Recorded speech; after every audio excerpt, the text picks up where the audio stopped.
kimu nange nentabuka. Nyinza okuvumayo ekigambo kimu mulokole n'otabuka. Yesu omulungi yeebaze. Oli n'akugamba nti brother Joseph oyimiriddewo ku lwa musumba Ddamulira bw'otamuvaako ngenda kulya ekiso n'ogamba nti mbivuddemu sibiriimu.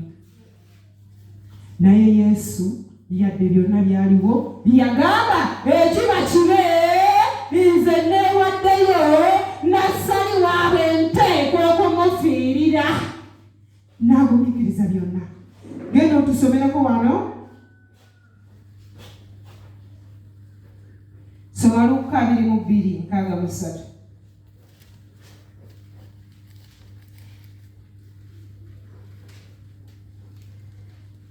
Luka 2:6.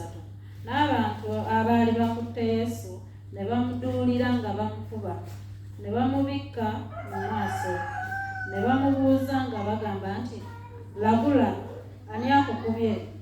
N'ebirala bingi ne babimwogerako nga bamuvuma. Yesu omulungi yeebazibwe. Bayibuli ekugambye nti ne badda Yesu ne bamukwata ne bamuzzamu.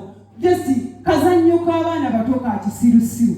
Mbwani akukubye ani akusunye. Naye ng'omuntu gwe boogerako alina obuyinza bwonna. Bwe kuba kubazikiriza mu ddakiika emu alina obuyinza obubazikiriza mu ddakiika etya? Bwe kubanga kubasaanyaawo mu ddakiika emu obuyinza bwonna abulina. Naye Yesu yagumiikiriza byonna byonna. Kati jjukire y'engole yamukubwa. Ebwo obuzannyo bwe bamuzannyisa. Nga byonna byonna yabigumiikiriza ku lwange naawe. Byonna byonna yabigumiikiriza ku lwange naani? Ku lwange naawe. Yandibadde agaana. Yandibadde tatuulaawo. Kati tugeze mu kulembeze w'eggwanga bamuleese wano. Akaana kati tutandika okumufuulingafuulinga gwe walidde bijanjaawe. Omusuna kuto omugamba gwe tubuulire. Walidde mukene, walidde embizi. Golowooza tukolera ki? Ayinza okwogera mu lulimi lwe tumanyi olw'ekijaasi n'akola oda nti kwata mangu okasuka eri wabweru. Olwonjogedde olugundi oluswayiri. Kwata mangu okutwala eri waki? Wabweru. Kubanga akulaba oli mu mujolonga. Naye Yesu ye yabigumiikiriza byonna ne bajolonga nga bebakola ki? Nga bwe baagala. Naye nga kye yaliko tekyali kiki? Kye yaliko yalinze naawe. Kati muganda wange mu mbeera yonna gye tutambulira, yonna gye tuyita, osaanye oddengayo ojjukire ku ebyo Yesu bye yayitamu. Muyogambe nti ekyamazima nandikoze kino bwe kiti, naye waliwo omusajja eyansasolera, omusajja eyayita mu bulomi, bwe nkola bweti ne bwenti, ekyamazima kigenda kubeera tekimukola bulungi. Ekyo kijja kutuyamba okutambula obulungi. Kijja kutuyamba okutambula nga tuli mu layini emu ne Yesu. Naye ekitutatwerabira, obeera mu bubezi muli nga tojjukira ojjukira ng'eyagera ku makya n'ogwa wansi, oba maama wo ng'ojjukira biri nti maama wange yagera ku makya n'anzaala n'anteeka waawo. Naye nga waliyo omusajja eyakuyiirawo omubiri.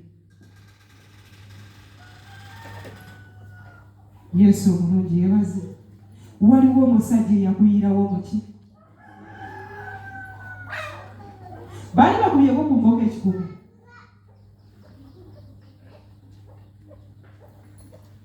Baali bazikubyeko.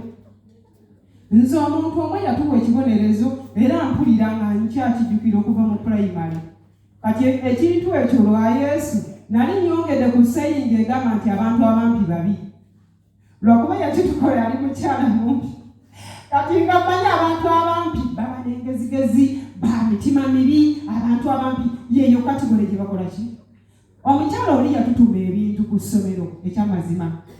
Simanyi kireka twerabira bwerabiza okubitwala. Oba twerabira, oba twagaana ng'abaana olubamanyi. Nange sitajjukira. Kati kye yatukola punishment gyawa omwana giwulirize. Tulina ekisawe ku ssomero.